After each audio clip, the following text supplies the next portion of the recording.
אני רוצה באמת לחזור למתי, שמאוד מאוד רצתה שאני אראה את השיער שלה מאחור. עכשיו תראי, נתת לה דמות כללית, זה כמו איפוס, את מאפרת, וזה את נותנת כללית בשיער, ותראי איזה מראה רך זה עושה, זה אופנתי, שיקי כזה. רגע, עכשיו, רק תסביר לי דבר אחד, כי דיברנו על השיער הזה, גם אני אומרת שיער, צבעוני.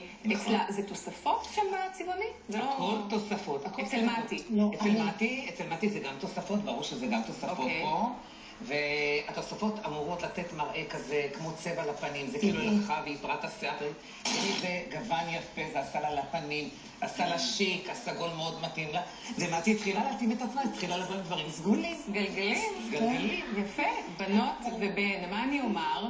אני מנסה לזכור כמה פעמים אמרת שיער וכמה פעמים רשרשתי ברעשן. כן. היה כיף גדול לארח אתכם, שיהיה חג שמח.